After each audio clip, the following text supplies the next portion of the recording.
Welcome to the Homeschool Together podcast.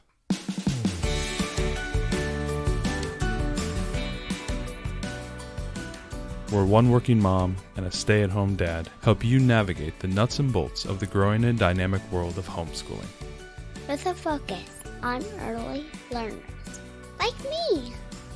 All the ins and outs of building and maintaining your homeschool life. Homeschool. Find out tips and tricks to make things like this easier. I'm reading. And ultimately, enjoy educating your kids. And what's that last thing? Have fun together. Did I do good, Daddy? Yeah, you did, sweetie. Good job. Hello and welcome to Homeschool Together. Thanks so much for joining us. I know we got a few new listeners from that nice little Facebook blast we got from the Build Your Library. And if you happen to be one of those new people, make sure you head over to your podcast app and hit subscribe, because that's the best way you can get us into your daily feed every time your phone refreshes. Yeah, and check out our videos on YouTube if you're doing a round the world journey. And we love subscribers there too, and iTunes reviews. You guys have no idea how happy iTunes reviews make us. We read them together and fawn over every word. We're so excited. It's the little things. We pour a glass of 10-year-old Chianti Rufina. Read all of our iTunes. We're saving reviews. that bottle, Booza. I know we are. When we go big time. I don't know what big time means, but maybe if we get invited to a conference or something, we'll open it up. Big time. Woman, that's our 20th year together. We're opening that one. Oh, okay, yeah. Celebrating that. 2 decades. All the people listening are like, good God, these people have been together for 2 decades? Not quite yet. A couple of years. 2 years. 2 years. Oh my God. I think so. Oh, anyway. Yeah, shake it off, Booza. It's part of that funny thing where people say it's we're closer to 2050 than we are to 1990. Shudder. Oh God! And I still don't have my flying car. The Jetsons led us astray. So, just lies. Our entire childhood was lies. Anyway, that's enough of the silly talk. Talk about focus silly talk, which is reading to your children, and we're going to talk a little bit today about reading aloud to your children. And I know a lot of people listening to this and a lot of homeschooling families that we really know the importance of, continuing to read to your child, and not just reading to your child when they're, obviously learning to read and they're starting that whole reading journey that we are realizing takes years. Yeah, we're right in the middle of it. Right in the middle of it. But also think about, even when your kid is starting to read on their own and continuing that reading experience and continuing to share in that experience of reading and the love of language and the love of story. One of the big things that we, are special about, the human race is that we actually can learn and teach and share through stories. It's one of the defining characteristics of what we can do, especially with respect to learning. It's one of the things why stories I think are so important, and books are so important. Fiction in general is so important, is that it's a great way for us to experience and learn, what to do and what not to do, through this idea of a story and, the hero's journey and all that type of ideas that Campbell talked about, generations ago. Telling stories is a wonderful way for us to pass on, values and morals and how to act and behave in the world without actually having to go through the complex. I don't actually have to go to Mordor to know that it's good to have a friend walking into a dark place, and that by reading Lord of the Rings. And those are really, really interesting concepts. And we're able to, in essence, implant stories and the importance of stories into our mind. And I think that's one of the reasons why, reading aloud is so important, and reading, a wide variety of books, because there's just so many different types of, we all know there's one basic story, but there's so many varieties of that, and you can find something that's interesting for you and your learner. Absolutely. So let's talk about it. The benefits of stories. We've talked a little bit about it so far, but what are a couple benefits of, telling stories? I can't do this. I got to be straight with you guys. What? I did not read to our children today. I feel really guilty, but I'm going to be honest with all of you listening. They were jerks. Our kids were... They had to go to bed early, and mommy and daddy needed a break, and we got a podcast. They had such awful behavior this evening. Guys. Should we tell them what we've had a rough week. Should we run through what has happened to the little one? So our little one, our Has had a almost week- 3-year-old, has had a week of weeks. She had an ear infection on Easter, and then 3 days later she broke her foot, right where broke her toe. her big toe meets her foot, right, Yes. the bone break Spiral right break. there, She had a puncher's break in her toe. right, and then 3 days later she had a fever and developed a cough and all of that. Yeah. And then she swallowed a gem. Then she swallowed a toy, a gemstone toy, Plastic. Gemstone, yeah. Then a day later, she slipped and fell and hit her chin and bit her tongue, mouth full of blood. Everywhere. Yeah. So at this point, her tongue has healed. She pooped out that gemstone, thank God. She is still on amoxicillin for that ear infection. She has a lingering cough, and she is in a giant foot brace thing from the children's orthopedic doctor for 3 weeks. She's in the boot. So, with all that being said, we've had a rough one, and our patience is at its end. And our kids had I was getting ready to get them ready for bed tonight, and I always read to them before bed because that's kind of mommy goes to work, so I get to put them down. That's kind of my special time. And they were jerks. Both of them they were terrible. Our little one was sitting on the sink, and she piled every flosser into the sink and poured soap all over them. That was after painting on her dress earlier tonight. No. And the big one, she was painting her hand and then smeared it on her dress. Anyways, and the big one thought that her antics in the bathroom were hilarious. And so she did nothing to stop the chaos from happening. And they both neither was listening. And I sent them both to bed. And then I sent them both to bed without a story tonight. And then I come down here and I'm putting a podcast about how important reading aloud is. So I feel a little bit like a fraud, and I wanted to come clean with all of you. Now, we did preface before this that Matt told me that he read to the girls today. So someone in the adult capacity of this household has read to child capacity, but it wasn't me, and I feel a little bit fake. Now we can continue. I had to get that off my chest, y'all. I felt like a bad homeschool mom. I totally sent them to bed without a story. Okay. Roll it back 24 hours. It is now not Thursday night. It is now Wednesday night. When they were good and got a story. When they were good and had a good story. What were you trying to do yesterday to help educate and enlighten your children? All right.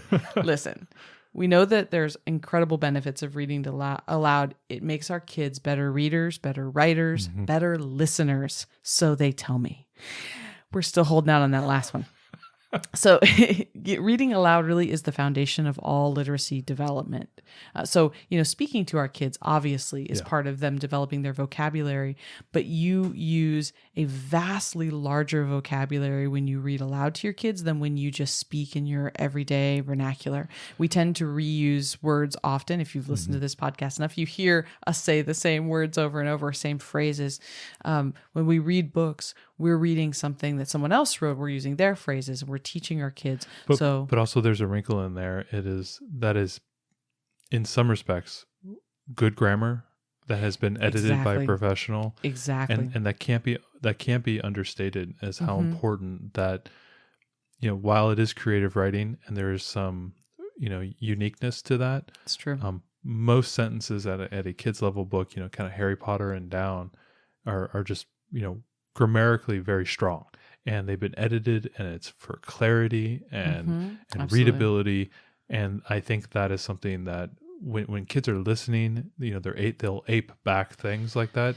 And I think with respect to literacy, I think they begin to understand sentence structure, understand grammar when they're being read to. I was not taught the parts of speech until I was in late high school. This is a miss. I literally was a senior in high school before they taught nouns and verbs and adverbs. Thanks, schools in Missouri. So I just wasn't taught this. But I never had a problem with grammar.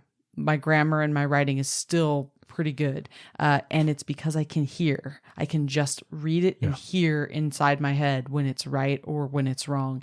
And that's just that immersive experience of reading a lot. And like you said, reading stuff that's been well edited. So we're getting vocabulary, we're getting grammar. We're also getting really sophisticated language patterns that are used by the authors that write these books.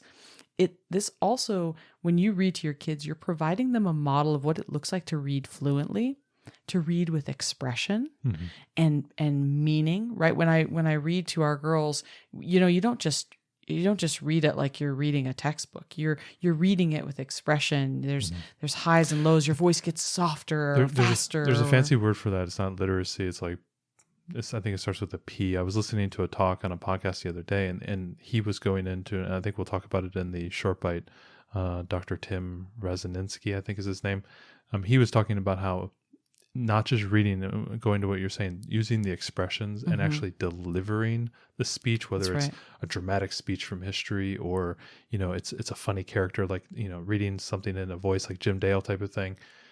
That is next level literacy, because it's not just that you're reading it, you are taking the words and you're giving meaning behind them through voice and through expression. Exactly. And he even talked about how, like, there's this there's phonics, there's literacy, there's fluency, and then there's like these other higher order literacy concepts that center around delivery and expression. And that expressive reading helps our kids to better understand the story, better understand some complex themes.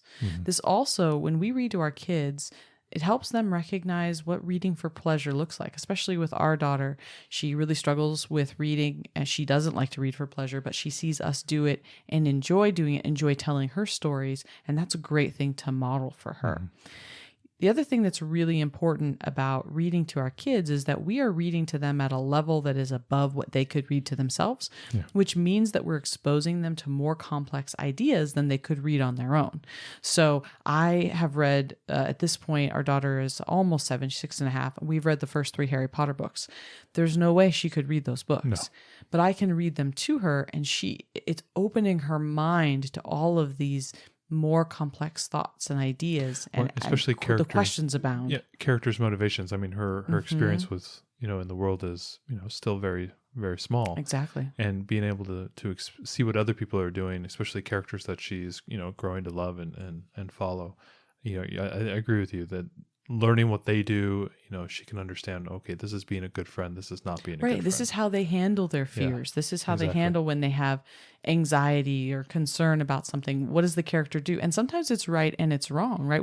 I've read plenty of books. Oh, she constantly tells us about how Harry Potter has bad behavior and does not tell people the truth. He lies to people, and he doesn't untrustworthy Harry, I think she calls him. He doesn't trust, he never tells Dumbledore. We always talk about how right in the beginning, when something happens that starts the conflict in whatever Harry Potter book, if he just would stop and tell Dumbledore, there would be no book, right? But he never does. And so we always talk about that. So whether the character is modeling a good behavior or a bad behavior, it gives you an opportunity for them to learn that might be a way to handle that. And we can open up the discussion about why that might or might not be the right thing to do, or why that character might have made that decision. For example, if we're going to go on the Harry Potter thing without, not trusting and lying about things, she goes, well, that's wrong. We shouldn't do that. I said, well, it's right. You should tell us if there's something wrong. When your sister's destroying the bathroom. Right. Yeah. You should tell us. But on the other hand, we can say, why do you think Harry made this decision? Was it because what happened in Harry's life that made him think maybe adults were not trustworthy? And that gives her like a whole other thing to think about. It's so much more than, is this right or is this wrong? But the motivations behind that character and an empathy for why that character would have behaved that way. So I think it's really important, because kids use books to understand life, and their life experiences to understand books. So we're helping them to grow experiences by reading to them and by reading stories with complex characters and complex situations. And I think the next level is that connection. Like once they see all these various aspects, they're going to start to see themselves in those characters. Yeah, maybe absolutely. not wholly or whatnot, but you always remember people saying, oh, I really connected with Ged from, Wizard of Earthsea, right? I feel like that could be a me, going around becoming a wizard. Parts of yourself. I can see parts of myself in we these were reading characters. Beezus and Ramona, Exactly, yeah. and she's like, oh, she was like, I heart Beezus. She's like, I feel you, Beezus, you know? And she really took a lot from that book, because her sister is oftentimes causing craziness, but not as crazy as Ramona, which gave her a bit of perspective about her life, I think. But, you know, she was really seeing herself in that character, and then seeing how that character reacted to situations where things didn't go the way that she wanted them to. You know, it also builds connection between like you and your child. Oh yeah, I mean, Because- reading it aloud, it's like a cuddly time. Well, it's also like it's a quiet time. It's a quiet time, but also you can ask questions while you're reading, like, oh, you know, what did you think about, you know, what did that character do, or this character did, and you can have that kind of open conversation with your learner about, you know, what's happening, and you can bring up, you know, your experiences, and then ask them about their experiences and what they think, and what I always remember I had a conversation with like one of my cousins once when they were like 17. And I was actually asking him, you know, what's your opinion? He actually took me aside afterwards and said, well, you know, I really appreciate you're like the first adult, made me feel old, but one of the first adults that actually like cared like what I was thinking. Yeah, you were talking about something in some news topic. Topic or something like that. I was like, hey, what do you think about that? And the same thing with our kids, you know, asking them what they think about things makes them feel like their opinions and their view on the world is valid, and that they can provide you something, some insight into things. And you know, almost every one of us has been shocked once or twice. You know, these early learners, when they just cut you deep. They can have some deep thoughts. On some deep thought. And it's amazing to hear and listen. And it's one of those moments where you go, man, this is becoming a person, you know, one of those type of things. Absolutely. And that's that type of like connection between you and your reader that, you know, can come through reading books. Absolutely. It's a time, you know, for me and our daughters, it's always a time where we're cuddling. It helps them cope when they're really stressed or they're quite anxious. I mean, I remember as a child, there being like nothing more soothing than sitting with my mom or dad, hearing their voice. Like that was such a comforting thing. And when we've had particularly stressful days, usually, unlike tonight, I would take that as an opportunity to cuddle up with my daughter and sink into a book and help her to just, you know, go into another world, right? They can use books the same way we use books as adults, as something to get our mind off of maybe what else is going on in our world and just dive into somebody else's story. So it's a really great way to help them learn those coping mechanisms. If they're particularly stressed, maybe they'll reach for a book when they're older, you know, knowing that that's a great way to calm themselves. But yeah, but not even in connection with like you and your child, but also siblings, like you're talking about with the Ramona Absolutely. and Beezus story. A lot of times, you know, too, you'll have kids who are sitting listening to a read aloud, and they're doing a puzzle together while you're reading aloud,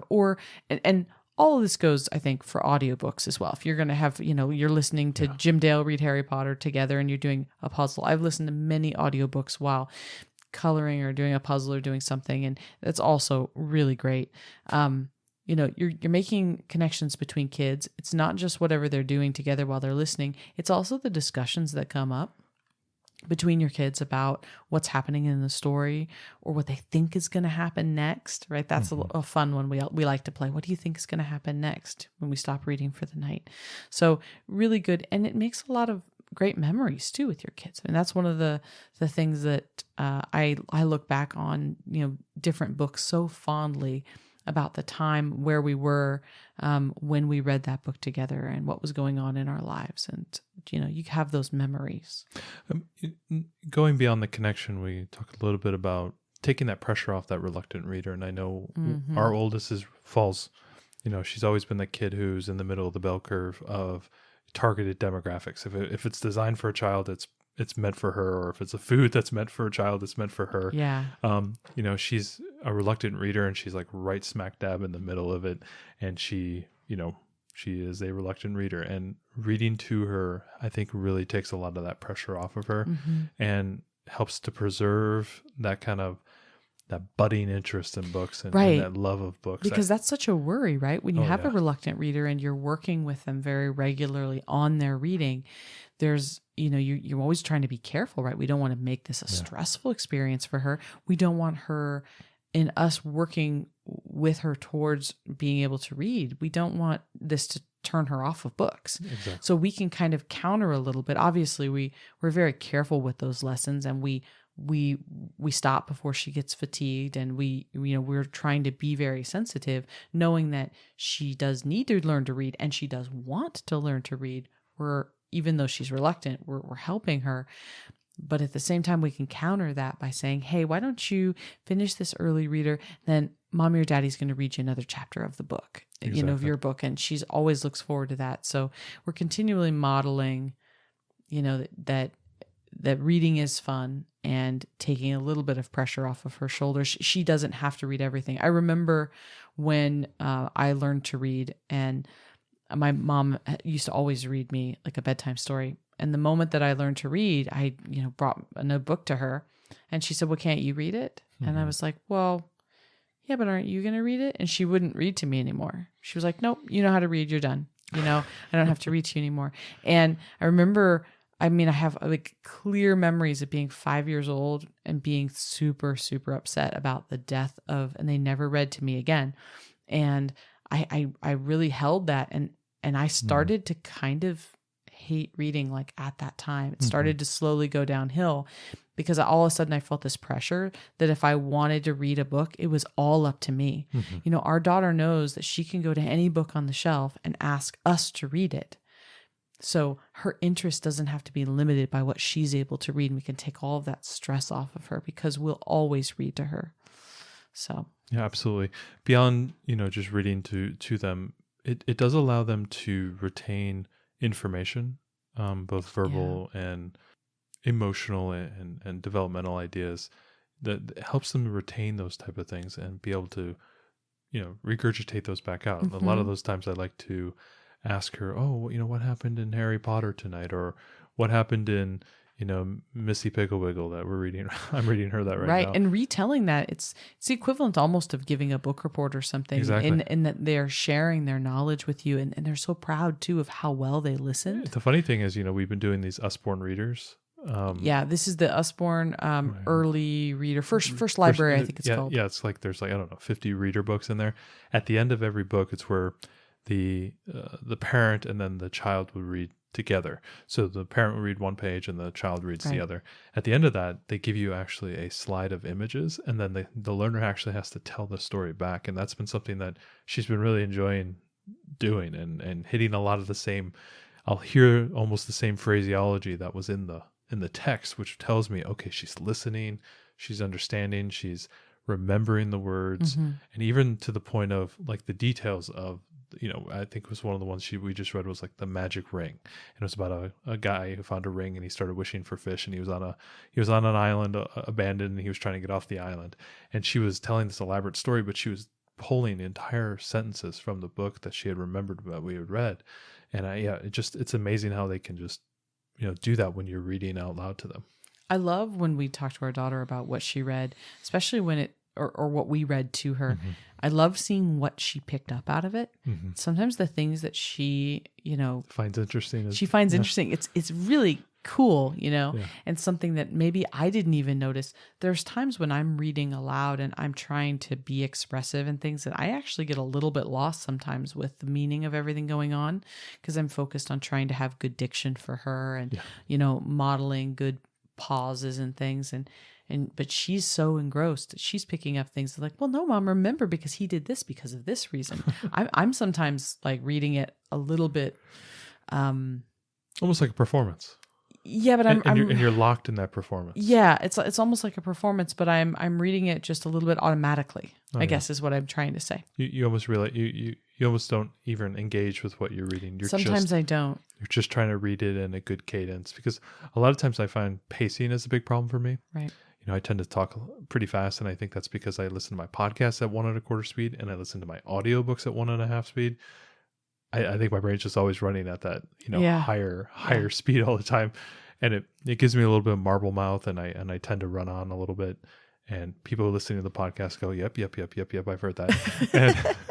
But I know for reading to her, I really have to get down to 1x speed and do it in a very thoughtful manner. And sometimes when I'm doing that, I can get, I can start thinking about other things while I'm just Right. performing this. The same thing book, happens yeah. to me. It is hard to stay engaged sometimes. And so one of the things I think that really helps me is when, we are having discussions, when we are stopping and I'm asking her if she understood that or what she thinks about that, helps me stay more engaged with the story too.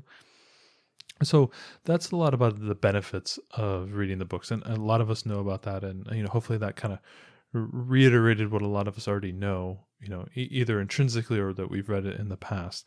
But let's talk a little bit about when we want to choose a book, choose great books. Oh yeah, that's just really hard, right? You want to choose books that are going to spark your kids' imagination, that are going to engage them, that are going to make them want to go further. But how do you choose those great books? And there's lots of great lists and things out there. We're not doing a show tonight about recommendations. I am working on one for that kind of 5 to 7 age range. So, but tonight did Anna Karenina make the cut? No. No. But today we just wanted to talk about kind of broadly some just things to keep in mind. So really you want to seek a range of stories that are both like your children, and some that are different people, different cultures, different communities, right? Yeah, so kind of reading broad. Yeah, you do. You don't want to read all things that your kids can't identify with, right? You want to have a mix of things that they can and things they can't. One of the things we've been really enjoying with our around the world journey is we've read several books about, like an Asian American child or a Pakistani American child or whatever. One of the things that works really well with that is that there are elements in all those stories that our child as an American can totally identify with. Exactly. And then there's all these other elements of that culture from that child's family that she's getting to see and contrast with the way we would do things. That kind of story works perfectly for this because she's getting a bit of both. So when you're seeking stories, choose some that your kids can identify with and some that either stretch it or books like those that maybe have both pieces, because we do want to make sure we're exposing our kids to different cultures, different communities. I think that's been one of the benefits of going around the world is that she sees a lot of different kids, a lot of different cultures living in a lot of different ways. And you're right. A lot of those books that we do read are almost immigrant stories that are, it's kind of the luck of the draw that, the publishing, there's so many published books in the US that talk about so many different topics. And, when you're starting to integrate other cultures, there are a lot of great immigrant story books. And you're right. When she sees somebody who, is her age doing her things that she's doing, but, eats out of a bento box or, has come from this portion of the world because of this issue or, has, this person's family came because of a war over here and stuff like that. She starts to see that the world is more complex and a lot different. And I think she can identify and see herself in those people. And so when she goes out in the world, she's comfortable talking to other people that maybe look or act a little bit differently than her. And it's a good thing. So yeah, I think it's a great thing. It's really important when we're looking for great books to try to find books with rich language. Oh, yeah. I'm looking at you, Magic Tree House.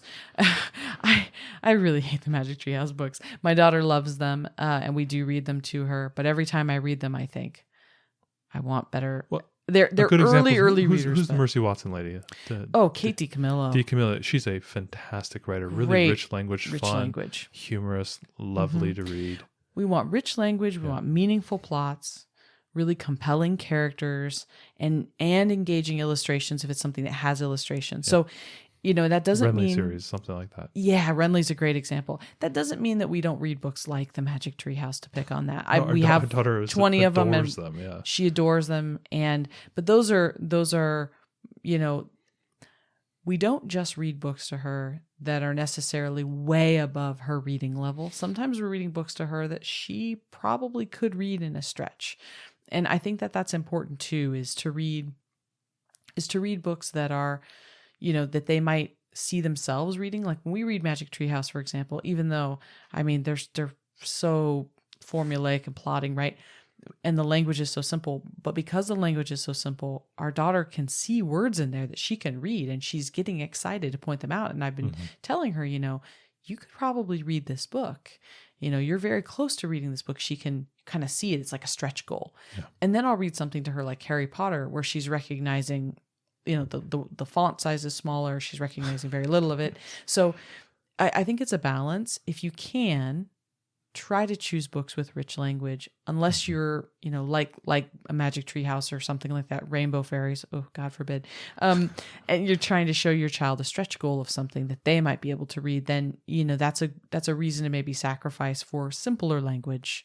Well, the idea of, because they'd come up to read that soon. yeah, the idea of leveling up or working above your level is definitely something that is true in almost every aspect of life, whether it's sports, whether it's reading, whether it's writing, whether it's performance, anything of that nature, exposing yourself to higher level content, just above where you are, or higher level activity is, I mean, that's a universal, whether it's like working out, lift with somebody who lifts better than you so you can get better, or play sports against someone who's better than you so you can get better, right? Those are the type of things. The same thing I think applies to reading. Read something that's above your level, but obviously not too far. Like I wouldn't open up War and Peace with to her, right? But like reading up is a good thing. Like Harry Potter would be a good example of where she is right now with her reading, where she is with her understanding, her audio literacy, maybe a term there, is way higher than where she is physically reading books. Yeah, absolutely. If she can listen to, enjoy, understand, and grok all of what she's listening to in Harry Potter when she listens to audiobooks.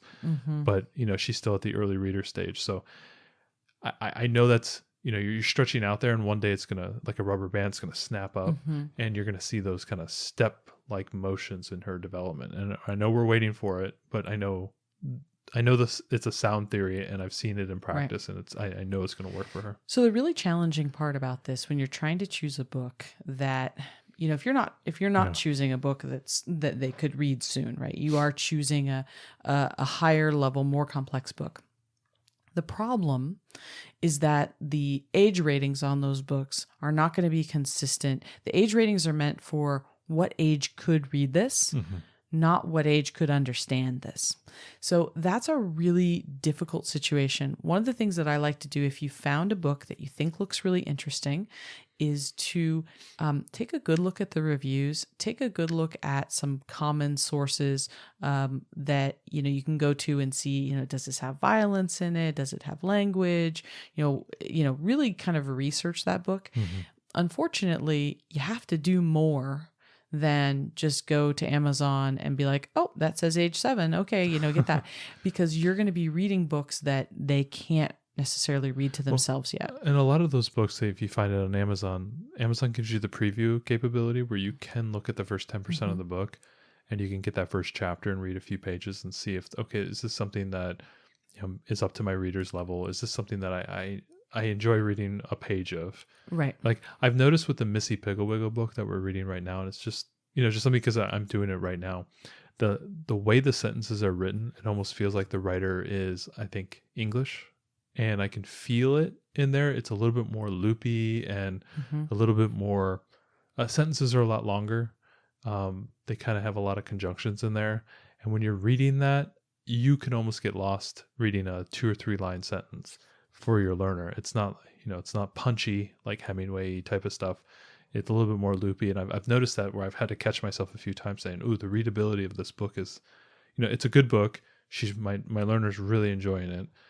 But for me, it can get a little difficult reading because I'm trying to do like a cadence and everything. And then sometimes you start to stumble a little bit because it breaks that that stride. Yeah. It can be really difficult, right? I like to look on something like Goodreads and look at some of the reviews and things, so that I can get a good idea of, if it has issues with violence or anything in there. Yeah. But also, like you said, looking at a sample of the book, if you're going to invest in reading like a 300-page book, it's a great idea to check out a sample, because just because a book is a great book doesn't mean it's a great read aloud book. No.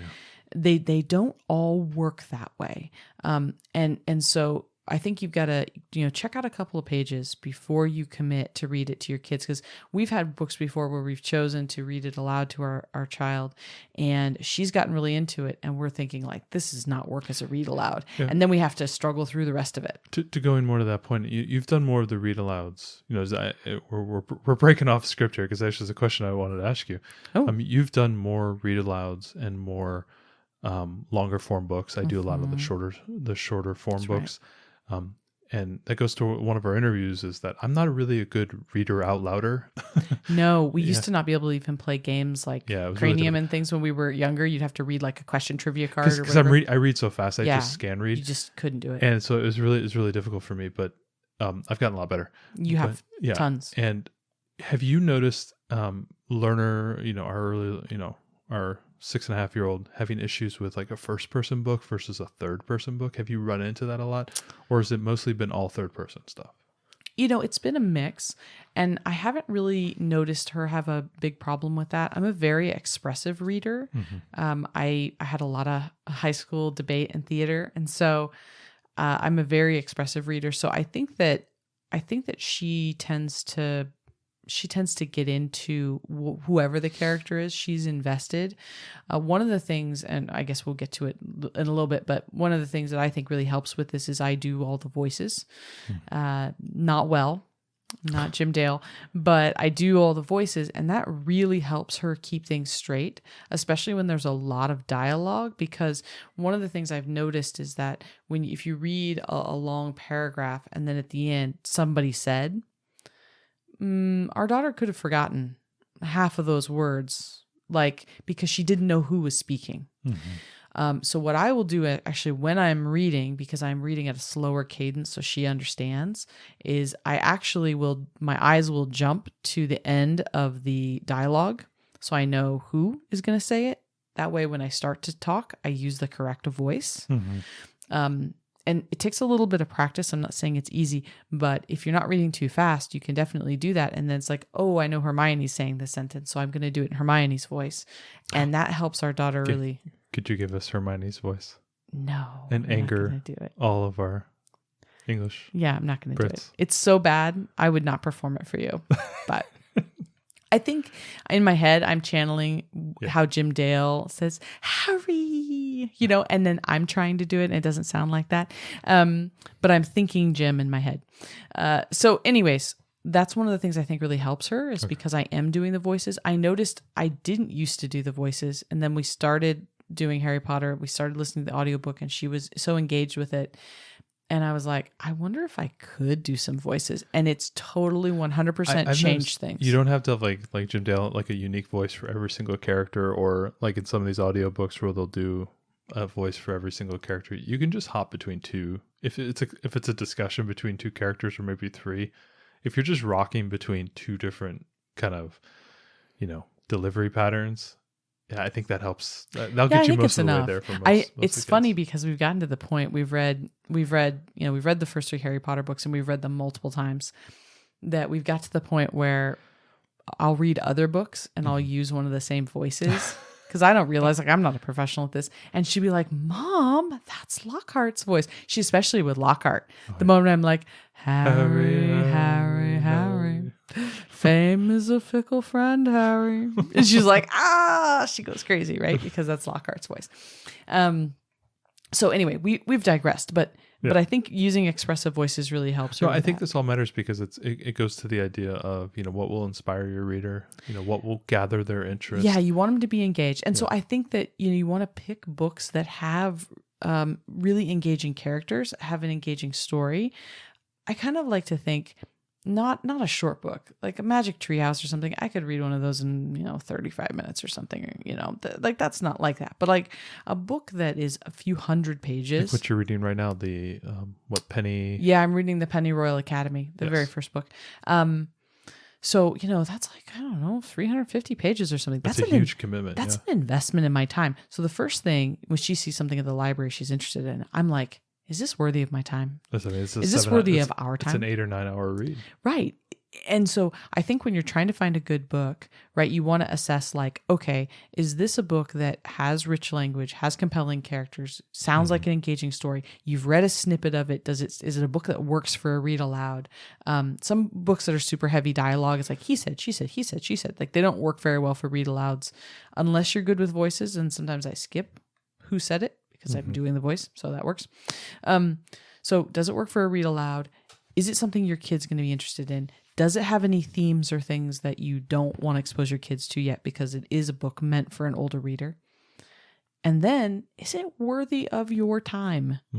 That is a big question. And sometimes when the answer to that is no, I will get the audiobook from the library and let my kid listen to that, because I'm like, this is not worth my time to sit and read to you this book that's like not rich and good. Well, I mean, it goes to what you said earlier, is that the time is precious. You may only have 30 or 40 minutes at the end of the night I want to read good stuff. Read a longer book. I mean, obviously in our normal curriculum, we're reading short books, children's books, and we read picture books all the time. I can crank through picture books. I'll pull 4 or 5 of them. We'll read them in one sitting, like I will tomorrow.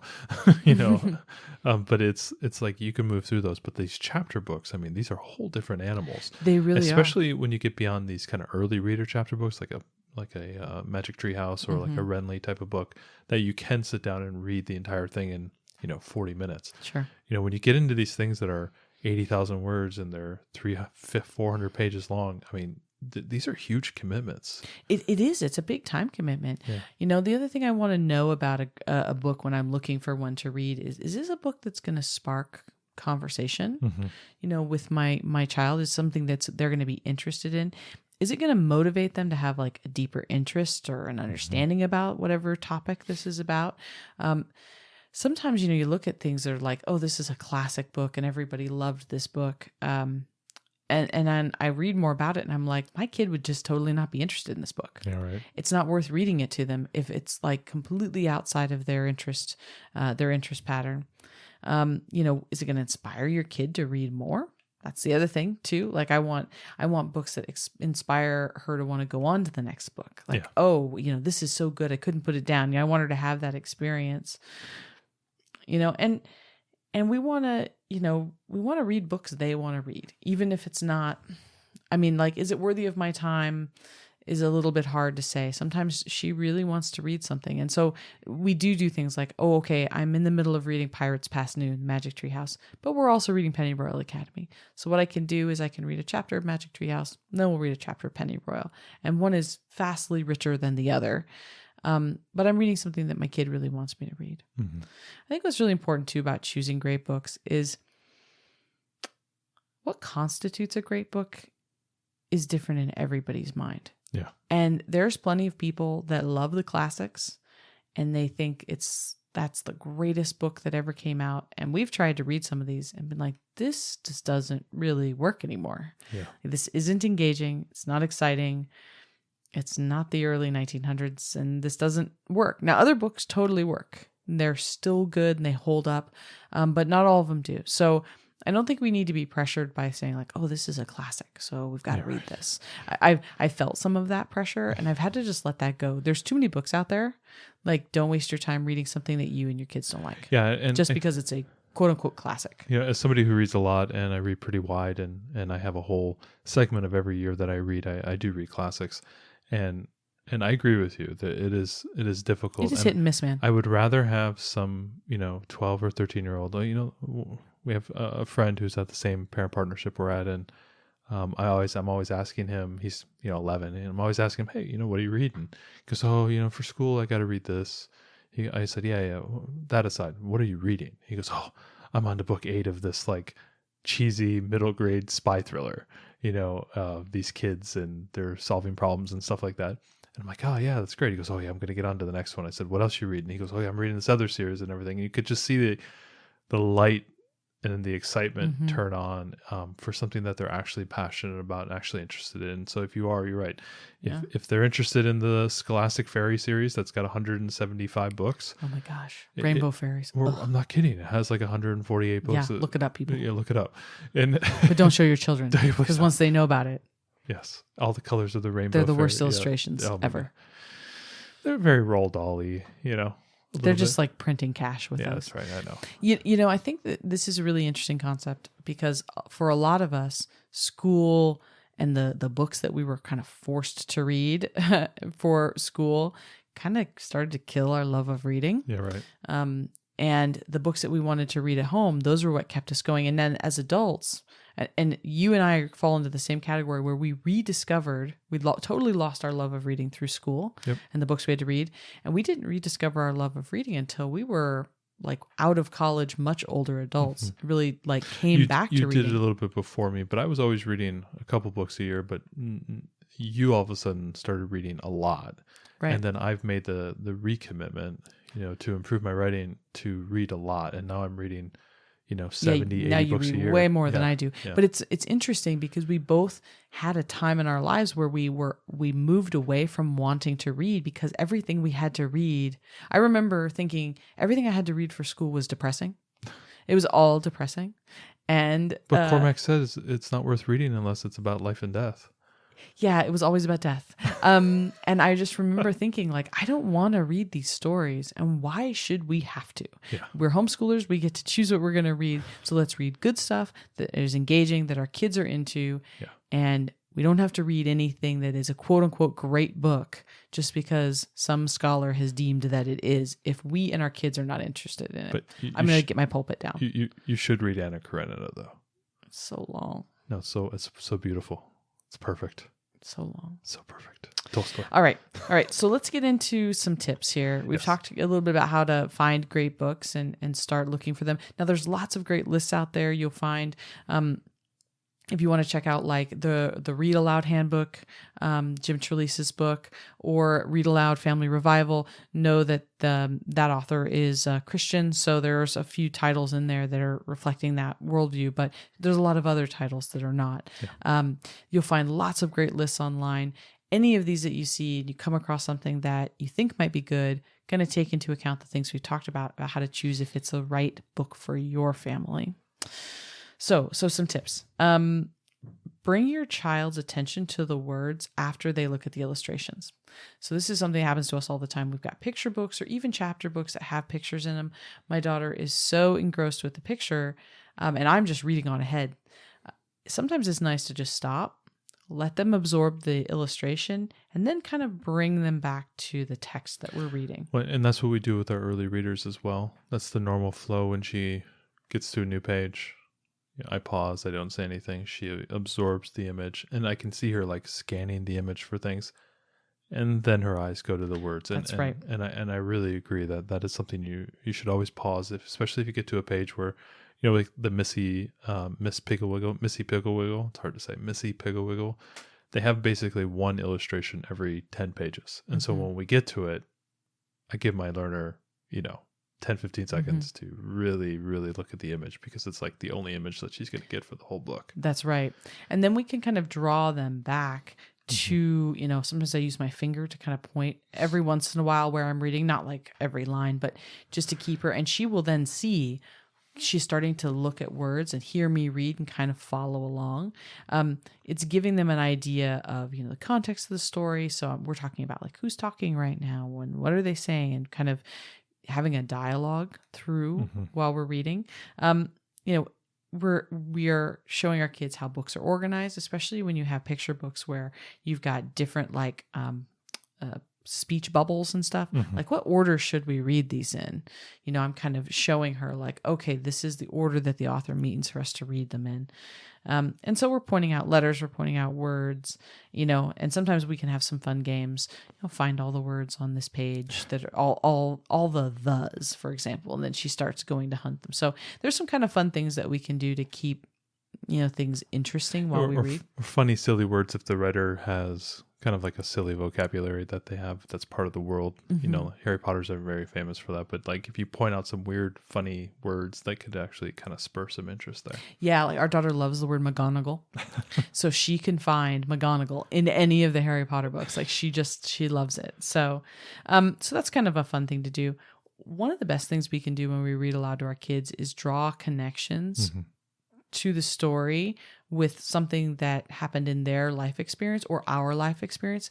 Obviously we have many more life experiences than our kids. So we'll read through something and I'll say, oh my gosh, that's just like what happened to Daddy that one time when he was a kid, or whatever. And we have that. It helps them to connect to the text and to the story. So, we can also connect it to maybe other books that they read. Oh, this is just like what that other character did. Yeah. So, they can also practicing the recall. Yeah. Right. We can also talk about some universal concepts, morals, like, he was lying, or that person seems untrustworthy, or so there's just different things. You just can't assume that they're making those their own connections there. Right. I mean, at some point they certainly will be, but it's nice to kind of check those connections. Like, are they making all the connections? Oh yeah. So sometimes I can just ask my daughter after we read a page and something happened, what do you think about that? And depending on her response, I know whether she's connected to that, or whether I might be like, well, but why do you think she did this? Or what do you think about her saying this? And we can kind of drill down a little bit. She can get the deeper meaning, because if we're reading just for them to hear us talk and they're not getting the meaning of the story, then we're losing so much ground. They're being immersed in vocabulary, but they're not connecting it to anything. Yep. And then moving beyond that, we talked a lot about doing voices. Yes, if you're not doing voices now, I challenge you. We challenge you to just try. Go to the at least 2 voices thing, so you can actually have the, especially the dialogue, be able to move back and forth, and the learner can hear that, okay, I'm listening to 2 separate people talking, or 3 separate people talking. You don't have to be very creative with it, but if you can just change your inflection, change your speed. You can even just do your normal voice and then have one, speed or inflection change for another character, and then just kind of hop between those 2. I would say have some fun with it, right? Yeah. Nobody is watching you. It's just you and your kids. Do something silly, because I noticed the level of engagement skyrocketed when I started doing voices. And now I basically can't read without voices because it's expected. Yeah, exactly. Also, taking the book to the next level and bringing in other media, such as a movie. Like if you've read a book, or if you want to, we were talking a little bit about maybe putting together kind of a unit study around a book and a movie.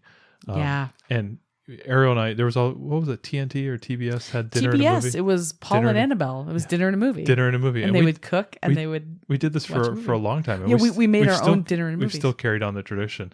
And I think, adding some things outside the book to the to reading of the book, or also the kind of that carrot element of saying, okay, when we're done with this, we get to watch the movie and see how see what changed, see what was the same. I love that. I love being able to talk with our daughter about, what did they change for the movie? Do you think that was a good change? Exactly, yeah. What did they cut, or what did they add? Why do you think they did that? And there's all kinds of critical thinking that's happening. They're recalling back to the story. They're thinking about the movie. Oh, they decided to do this character differently than it was in the book. Why do you think they did that? Or do you think that this was a better interpretation than the book, or a worse one? There's lots of good things that you can glean from that. And then also not overlaying your read alouds with the expectation of work, and some like curriculum, totally. or some type of report or anything of that nature. Not putting that undue burden, because a lot of times I've noticed with, my limited experience, but I have a couple of years on my belt, always loading and weighing things down with, okay, we're learning, it's time to learn, and everything is homeschool, and I think that can kind of drag down the experience a little bit. Yeah. So reading for fun without any strings attached, and in some respects having things that are exciting to come after it, whether it's hey, we're going to make a cool meal, or we're going to bake something, or we're going to watch a movie. I know my writers group, we're putting a new anthology together, and it's all about food and story. And so in the story, you have food referenced, and at the end is a recipe that you can actually make of that inside that story. And we're calling it Bread Also Rises, which is just one of the best puns ever. But like, having that kind of like that reward mechanism built in, as opposed to always having it, laden down with expectations. Why does everything have to have a book report or a diorama or something? One of the things we like to do is read a book to our daughter, and then have our daughter do a video where she tells grandpa about it, and we just send it to grandpa. And it's no pressure. Like, she didn't have to, and even when it comes time for her to really be writing, she doesn't write a ton now. She does write a bit. She does do handwriting practice, but she's not like writing her own stories and things. I don't even know if then I'm going to have her do just wrote book reports. I can't think of anything more boring than doing a book report. I would love for her to say, take characters from that world and write an original story about them. Some fanfic. Right. Or, explore a concept that the book only touched on or something, just something more meaningful. Book reports in school were just really meant to show that you read the book. Well, we know we read the book. Let's do something better, and not have to tie everything to an academic lesson. I think that's a really important point. I'm going to that story you told about where never stop reading to your kids, Yeah. talk a little bit, why that's important. I don't think I don't remember my parents reading to me very much when I was younger, but I think I was one of those kids who, once I learned to read, I ran out as fast as I could, and I was reading books way above my Right. pay grade, way above my weight grade here. I was into adult. One of my favorite things was I was not allowed to watch rated R movies when I was younger. Not even until I was a little bit older. It was weird. But my parents will always let me read the novelization of the movie, and I always remember reading like the Die Hard book because I couldn't watch the movie, and reading these Michael Crichton books that I couldn't watch the PG-13 movies because I was too young, but I could read the book, and I always enjoyed doing that. So I think my reading level like progressed because it was like I wanted to watch these things, but I couldn't, so I might as well read the book. And so, yeah, I think that there's kind of a multifold thing. Yeah. One, you can, even after your kids can read, you can read things above their reading level. But two, even if you're reading something that they could read, there's all of those connection elements that you get. There's the opportunity to discuss something with them. Like you were, 10 and reading an adult level fiction books, right? There was no one there to talk with you about things that maybe were a bit advanced for a 10-year-old to be reading. Exactly. Just because you could read it didn't necessarily mean that you should have to read it by yourself. There's a communal aspect to reading. Even you and I have our marriage book club where we read the same book together. Best thing ever. Yeah, we love it. And we talk about it. We don't read it together out loud or anything. We read separate chapters on our own and then we discuss. But the act of communal reading is just it's a really cool thing. And when you read aloud, then you're all sharing this experience. You and your children are all sharing it. Even if some of your kids could read that on their own, then you all get to talk about it. You're all on the same page. Everybody read the same section. Everybody wants to know what happens. There's just something that you don't get by reading silently by yourself. Another aspect of that, and it's something I'm about to do, is not necessarily reading with your learner, but curating a reading experience around a text. And I'll give you a good example. I'm about to read King Lear, and I'm curating content. I've got my lovely Cliff Notes I always love to have when I'm reading some higher piece of literature. I get some critiques as I'm pulling down a movie. I have a BBC adaptation of the book, of the play that I'm going to listen to along as I read, so I can hear the voices. There's been some great film adaptations, and I have that curated as well that I'm ready to watch that. And so around the experience of reading the work, I have different media that I'm going to consume along the way that will help to, elevate whatever it is that you're reading. Heighten that experience. And so it doesn't necessarily mean that you have to read, sit over the shoulder with your 14-year-old and read them, some piece of literature or something like that. It's the idea of creating a reading experience, whether, with our younger learners, it's obviously us doing voices and reading and everything. But as they get a little bit older, you can begin to not just read this book, but also maybe say, okay, I'm going to get you the audiobook. I'm going to get you the movie, and I'm going to have you do all of the things together, and it'll be a more enriching experience, especially with these, more popular pieces of content. Obviously, some obscure book that was just written, we can't wait till Andy Weir's Hail Mary movie comes out and stuff like that. But, when you have these great books and you compare them with movies and you compare them with some learning and other stuff, it creates I think a more complete experience. I mean, I remember sitting there as a teenager though, and listening to audiobooks, like you mentioned, Michael Crichton. I mean, I remember sitting and listening to like Michael Crichton type audiobooks when I sat and would do puzzles. And sometimes I would play them out loud. My mom and I would both do puzzles together and listen to the book together. I think there's something about listening, and it's training us, right? Like we're trying to train our kids too, to be able to listen and intake information in the future. Well, if you think about like, what do you do on a daily basis? It's more often than not, we're in a collaborative work environment where Right. I'm having to listen to people Sure. and what they're saying and what they're teaching and what they're explaining, especially in an engineering context, and having a good listening comprehension skills, I think I wouldn't say it's more important than your reading comprehension, but I think it's right up there because It's very important. I mean, I think tell about you, college classes. yeah. Think about listening to professors Exactly. lecture, right? So even to your teenagers, I think if they'll sit for it, do it. And to be honest, if you think about it genetically, we are probably more predisposed to listening to stories because that has been happening way longer than the written word. And so there's some, gene number 5 million firing inside of our DNA when we hear something spoken to us in a story pattern that goes back, millions of years when, we were just trying to figure out what to do on those, Eastern African plains. I think that listening to things goes a lot longer, has been around a lot That's true. longer than actually Well, reading think stuff. about reading. Think about what happens when you read. I You're think for listening most to of yourself. us, you hear your own voice in your head reading it. I'm trying to break that because I can read faster than when you're not doing that. I understand, but but for most of us, that is how we read, right? It We is, hear our yeah. own voice echoing in our head as we are Exactly. reading the text. So we're kind of reading aloud to ourselves. So I think that reading aloud to all ages, if your kids will let you do it, and you'd be amazed. I think I've heard so many stories about parents pulling out books to read to their slightly younger students and having their 13-year-old kind of edging in and listening in too, and then all of a sudden they're engaged in the story. So trying to pick a book that everyone will enjoy can be a real challenge, but when you get it, I think it's gold. Yeah. Now, the next one here obviously is a chuckle-worthy thing. Read every day. You don't have to do, especially when they're being jerks. Well, you did read to them today, so did. you met our quota.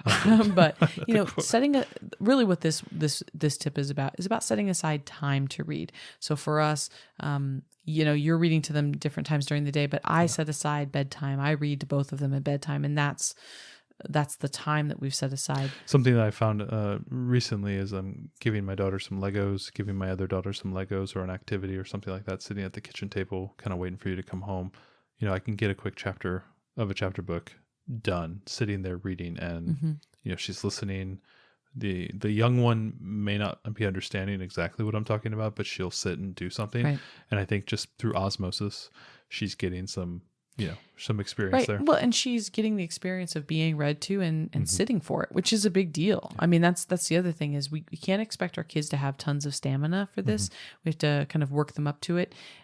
We recently got my daughter one of those pop-it fidget type of things, and she loves to sit there and do that while we read, or fidget spinner, or if your kids want to play Legos quietly or do a puzzle. And doing it as like a group, especially if you have more than one kid, kind of doing that together so that the younger ones are seeing the older ones modeling good behavior of sitting and listening and coloring. enjoying. I mean, there's exactly. whatever kind of quiet activity they want to do that, but we can't expect especially our young kids to have very much stamina. So you're going to want like short bursts of reading, unless they can get kind of locked into an activity and then they can listen while they're doing that activity.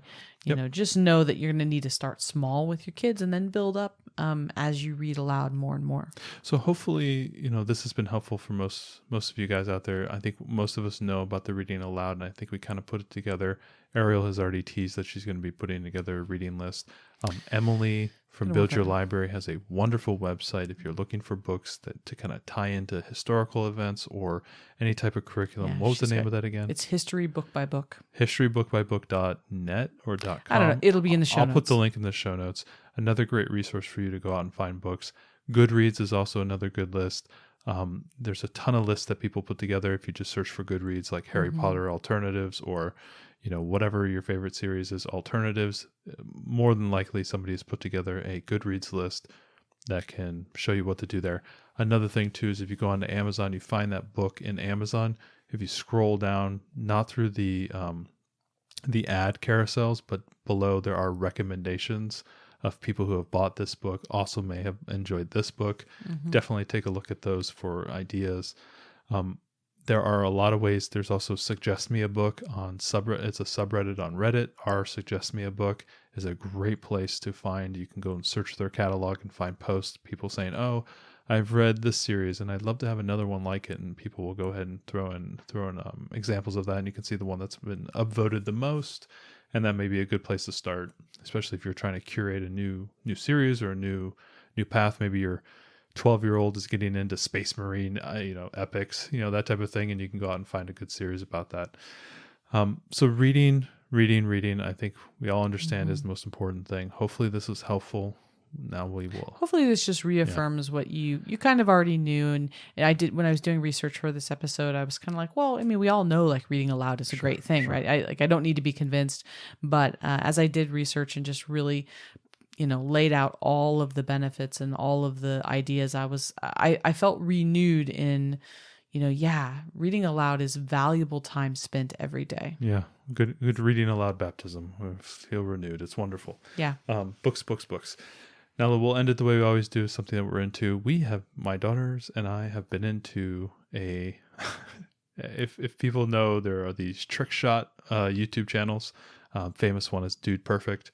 They have millions and millions of followers, and they do these insanely crazy sports competitions. And, it's not just shooting from half court. It's shooting from half court while blindfolded or whatever. And I found one that I've been following for a little while called That'll Work. And I'll put a link down below. It's just a guy. He's at home all day long. Nice house. Don't know where, probably somewhere in the Midwest. And he does these crazy things. Like, for example, take his golf club and chip ping pong balls across the room into a toilet paper roll. And it's got to make it right in the middle.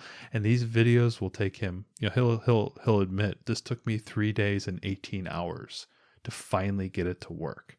Right. And they're some of the most amazing things you've ever seen. I'm using my golf club to hit a dart into a bullseye on the dartboard. I mean, just think about like what that looks like. Anyway, so we've been watching those, and last day or so I got a couple ping pong balls, and so today me, the little one and the older one, were bouncing ping pong balls into cups, very similar to like the That'll Work guy. Why is this important? It's spatial awareness, it is physics, it is engineering, it's the creativity of creating your own super duper combo. We did a bunch of them, and I said, to my older one, I said, hey, go off and do your own now. And so she ran in the bathroom and got some toilet paper and created this whole Rube Goldberg thing. And she was throwing things off and waiting for the ping pong ball to hit into the cup. It was a really, really cool thing. It really kind of sparked her creativity. She loved watching the videos with me.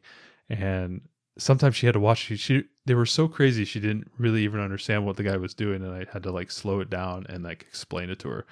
He just threw 5 ping pong balls at one time and then threw a cup onto the ground, and all 5 ping pong balls went into the cup. And I'm like, I don't think you realize how hard that is. And so she starts trying to throw a ping pong ball just into a cup. And she's like, oh, Daddy, that guy, he's really good. He's really good. I think my favorite one was he had a Nerf football on a baseball tee. 150 feet away was a basketball net. And he used a baseball bat to hit the Nerf football into the basketball net, 150 foot away. Where's he come up with these? It's wild. The fun ones that we were watching was he's throwing CDs into his Wii, and it has to hit the Wii. Don't recommend this at home. I don't recommend this one at home. Hit the Wii so that the CD hits and then goes into the Wii. Like the Wii will catch it and then bring it in like it's a normal game. And he's got all these different variations of them. Like it's up on a bookcase and he's throwing it from behind. He's bouncing it off of 2 Bosu balls, like the workout ab balls. I mean, it's just crazy. These are crazy videos. But anyway, my daughter loved seeing it. She loved trying out her own little, trick shot stuff. And I think it really spurred a lot of creativity. So if you want to have a little bit of entertainment, a little bit of engineering fun, I will suggest That'll Work. And I'll put a link in the show notes. It was a lot of fun. This is what you're getting up to while I'm at work, huh? Well, listen, the people know that I'm not really serious about this homeschool thing. Whatever YouTube can help us out with is good. No, I really enjoy trick shot stuff. As somebody who played basketball for 25 years, it's definitely something I can appreciate how difficult these things are. And I tried, now that my daughter's starting to play sports, yay. I am, trying to share those things with her and that she can appreciate how difficult some of these things are and how difficult sports are. It's really fun. That'll do, pig. That'll do. That'll do. That'll work. Thanks so much for joining us today and making us a part of your homeschool journey. Please engage with us on social media. Join our Homeschool Together podcast group on Facebook and find us at Homeschool Together Podcast on Instagram. We'd love to hear your feedback, questions, and recommendations. Until next time. Happy homeschooling!